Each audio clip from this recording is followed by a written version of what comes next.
नमस्कार दोस्तों, राधे राधे, सुप्रभात। कैसे हैं आप सभी लोग? उम्मीद है कि आप सभी लोग अच्छे हैं, स्वस्थ हैं और अपने घरों में अपने कामों में बहुत व्यस्त हैं। तो आप लोग सोच रहे होंगे सुबह सुबह ये निधि बर्फ़ के गोले क्यों दिखा रही है। तो फ्रेंड्स, कल सुबह 5 बजे हमारे यहाँ ओलावृष्टि हुई, जैसे कि मैंने आपको पिछले ब्लॉग में बताया ही था। और अभी टाइम हो रहा है लगभग 7 साढ़े 7 का, क्योंकि सुबह 5 बजे बहुत ज़्यादा पहले तो तूफान आया, उसके बाद काफ़ी बड़े बड़े ओल गिरे हैं, लगभग 250-250 ग्राम के ओल गिरे हैं।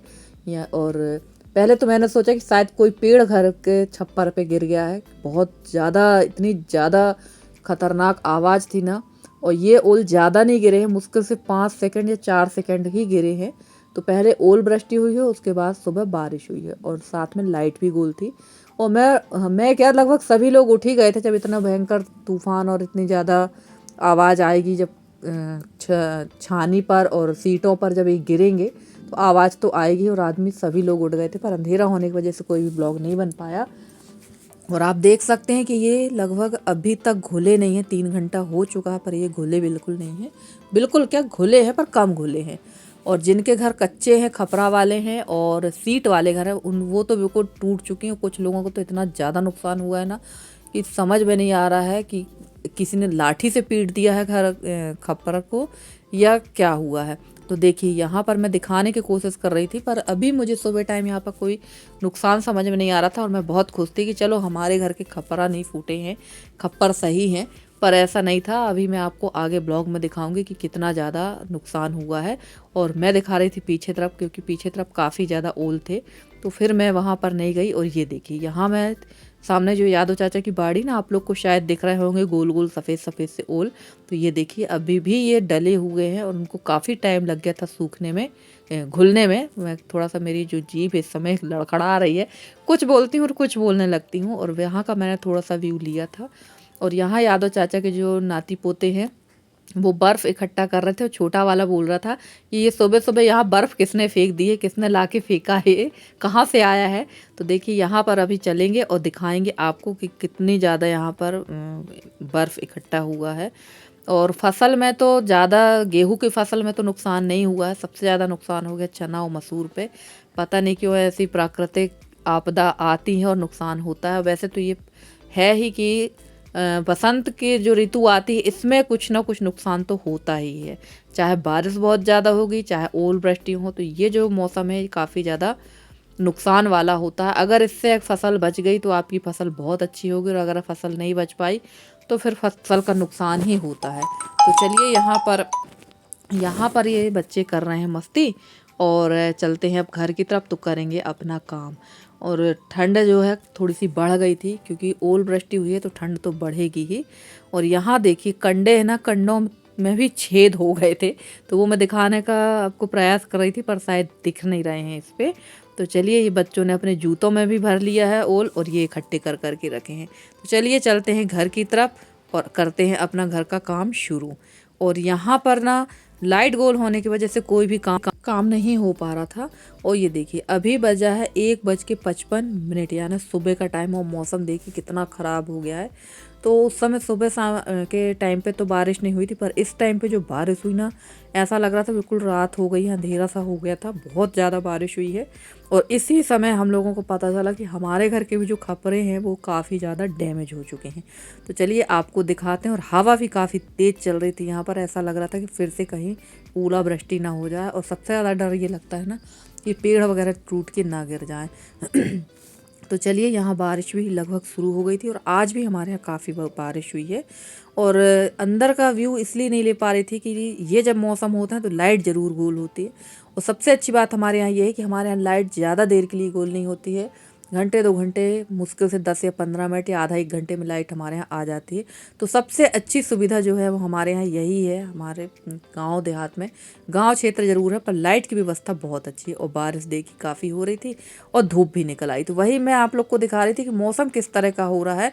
कि थोड़ी देर पहले काफ़ी ज़्यादा घनघोर बिल्कुल बादल छाए थे, और अब हो चुकी है यहाँ पर हल्की सी धूप, और मैं खा रही थी यहाँ पर बैठकर मलाई, और देखिए ये नुकसान हुआ। ये देखिए ये पूरा पानी ऐसा आ रहा था जैसे आंगन में पानी बह रहा ना, बस उसी तरह से यहाँ पानी बह रहा था। और मैं आई थी यहाँ पर सिलाई करने के लिए, पर अब सिलाई नहीं हो पाएगी क्योंकि पानी बहुत गिर रहा था, और अंदर रसोई वगैरह की भी हालत काफ़ी ज़्यादा ख़राब है। तो वही आज आपको यही दिखा रहे थे कि इतनी ज़्यादा दिक्कतें होती हैं। और ये देखिए रसोई में मैं रख गई थी दूध, और दूध उफन के गिर चुका है। और यहाँ भी ना, ये देखिए ये यहाँ से पानी आ रहा था, और चूल्हे के पास तो सब सत्यानाश हो गया है। पूरी लिपाई पुताई साफ़ सफाई धरी की धरी रह जाती है। और यही स्थिति होती है कच्चे घरों की। तो सभी जगह सबके घर में जो कच्चे घर हैं सबके यहाँ यही स्थिति होती है, मेरे घर भर की स्थिति नहीं है। और यहाँ पर चलो कर लेते हैं सफाई, क्योंकि लाइट आ रही थी जा रही थी, उसकी वजह से कोई काम नहीं हो पा रहा था। तो फटाफट से पहले यहाँ पूरा काम निपटाते हैं, उसके बाद चलेंगे, क्योंकि आज मुझे गांव में हल्दी में भी जाना है। तो हल्दी के बुलौआ में भी जाना था। तो सबसे पहले यहाँ की सफाई कर लूँ। खाना तो जैसे तैसे यहाँ बन गया था, क्योंकि उस टाइम पे बारिश नहीं हुई थी, और मैंने चूल्हा भी जलाया था और गैस का भी उपयोग कर लिया था। और पूरा जो ये खाना बचा हुआ, सब्जी बची है, दाल और चावल सारा अलग कर देंगे। और यहाँ सारा मतलब साफ़ सुथरा करके ही चलते हैं, उसके बाद आएंगे तो फिर जलाएंगे चूल्हा और काम में लगेंगे। मैंने अभी बोला था कि मैंने चूल्हा जलाया था, तो मैंने बाहर का चूल्हा जलाया था, क्योंकि पानी गर्म किया था मैंने वहाँ पर, और वहीं पर मैंने बना लिया था थोड़ा बहुत खाना।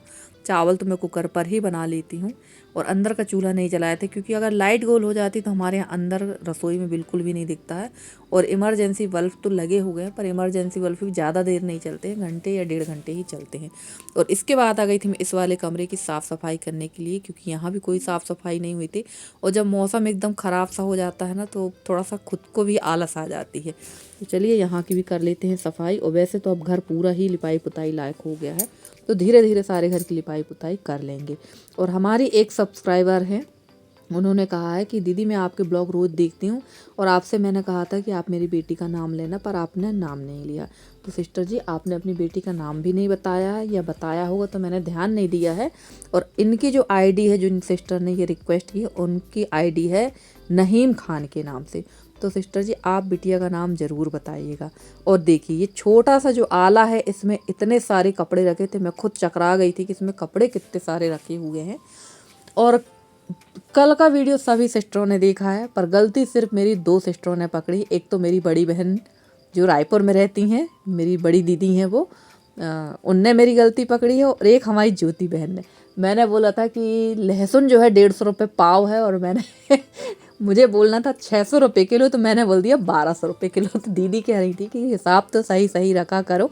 तो हाँ, ये गलती हो गई मुझसे, और पता नहीं कैसे मैंने 1200 कह दिया। अभी जब मैंने दीदी का कमेंट पढ़ा तो मुझे भी अपने आप पर हंसी आ रही है कि मैंने 1200 कैसे कह दिया, जबकि हिसाब तो सही 600 रुपये किलो हुई लहसुन। तो चलिए हो गया। इससे ये पता चल जाता है कि हमारी ज्योति बहन और मेरी बड़ी दीदी, जिनका नाम समीक्षा पाठक है, ये बड़े ध्यान से मेरा ब्लॉग देखती। बाकी सिस्टर ने ये चीज़ माइंड नहीं की है। वैसे रेखा दीदी होती तो वो भी माइंड कर लेती, पर किरण दीदी वो भी माइंड कर लेती। तो किरण दीदी ने शायद ब्लॉग देखा नहीं, पर वो भी ज़रूर बोल देंगी कि निधि तुमने ये शब्द गलत बोला है। तो बहुत बहुत धन्यवाद आप लोगों का कि आप लोग मेरी गलतियाँ बता देते हैं, और मुझे बहुत हंसी आ रही है अभी भी।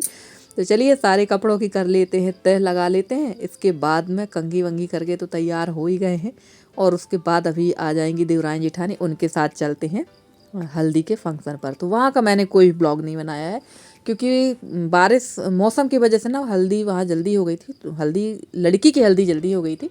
बाकी जो कार्यक्रम हल्दी वाला चलता है महिलाओं का, वो तो चल ही रहा था। और क्या है ना फ्रेंड्स, किसी को आना पसंद होता है यूट्यूब में, किसी को पसंद नहीं होता।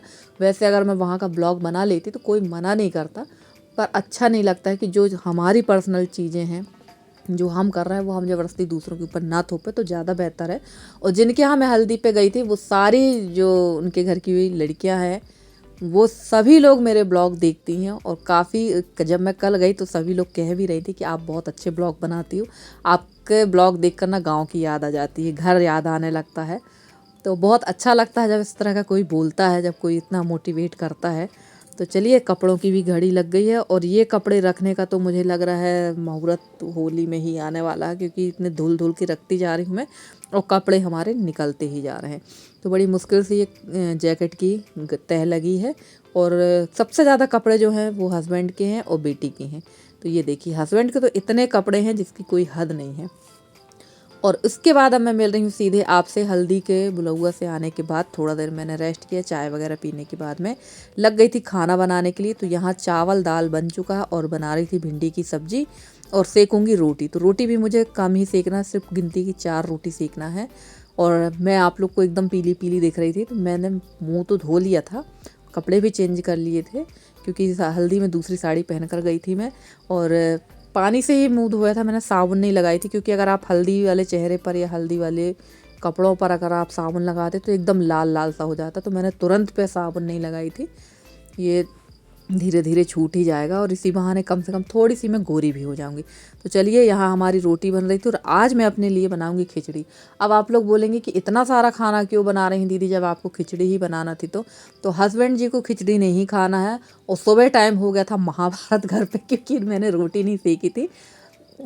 थोड़ा सा आलस कभी कभी आ ही जाता है, ऐसा नहीं कि आलस नहीं आता है। तो मैंने बना दिया था दाल चावल और सब्जी, क्योंकि हम लोग हैं 3 लोग, किसी को कुछ खाना है किसी को कुछ खाना है, यसी को बगैर चावल के खाना नहीं खाना है। और रोटी ना सेकने की वजह से आज तो हस्बैंड का जो ज्वालामुखी है वो फूट ही गया था। तो मैंने रोटी नहीं सेकी थी, इसलिए अभी मैंने भी पूरा खाना बना दिया है, दाल चावल भिंडी की सब्जी और रोटी। और इसी कढ़ाई में बना लेते हैं बढ़िया नए चावल की खिचड़ी, क्योंकि नए चावल की खिचड़ी बहुत टेस्टी होती है। तो नया चावल मेरे पास तो नहीं था, मैंने बगल वाले चाचा जी से लिया है, उन्होंने दिया था नया चावल। तो आपने देखा ही था कि जो खिचड़ी का त्यौहार था यानी संक्रांति में भी मेरे यहाँ खिचड़ी नहीं बनी थी। और जब से ये चावल मेरे पास रखा तो आज तो मैंने मूड ही बना लिया कि मुझे खिचड़ी ही खाना है। तो डाल दिया था घी, इसमें डाल दी है मैंने हींग जीरा थोड़ी सी राई और बारीक कटी हुई प्याज। अदरक लहसुन डालना चाहे तो डाल दे, वैसे चावल में अदरक लहसुन का टेस्ट उतना अच्छा नहीं आता भाई। और लहसुन तो इस समय गायब ही हो गई है, थोड़ी बहुत जो मेरे पास है वही यूज करूँगी। और देखेंगे जब थोड़ा सा रेट डाउन होगा तब लेंगे, या फिर हमारी जो अनामिका सिस्टर है यानी संध्या बहन है, इनके यहाँ लहसुन लगा है। मैंने खेत पर देखा है कि सिस्टर के यहाँ लहसुन लगा है, तो वो लहसुन लेकर आएंगे। और इसके लिए मैं जाऊंगी यूपी, तो वहाँ से मैं लहसुन लेके आऊँगी सिस्टर के यहाँ से। और बेसिक से जो मसाले हैं हल्दी धनिया मिर्ची वो डाल दिए हैं। और सब्जी तो ढेर भर की थी इस समय, गाजर गोभी मटर आलू सब डाल दिया है। और बस इसी में डाल देंगे चावल और डाल दिया था मैंने टमाटर यहाँ पर, क्योंकि बगैर टमाटर के तो मेरी कोई चीज़ बनने वाली नहीं है, जिसमें नहीं डालना टमाटर वही चीज़ है। और ये डाल दिया मैंने नया चावल और सच में इतनी बढ़िया खिचड़ी बनी थी। आप लोगों के यहाँ इसको तहड़ी बोलते हैं पर हमारे यहाँ इसको खिचड़ी बोलते हैं। और अगर ये चीज़ आपने नए चावल अगर आपके यहाँ आए हैं और अगर ये नहीं खाया ना तो समझो आपने कुछ भी नहीं खाया है। तो मैंने तो भरपेट यही खाई थी, थोड़ी सी बच गई तो यशी ने खाई है, हस्बैंड जी को खाना ही दिया था कि आप खाना ही खाओगे। तो चलिए यहाँ ये पक जाती है, इसके बाद मिलते हैं।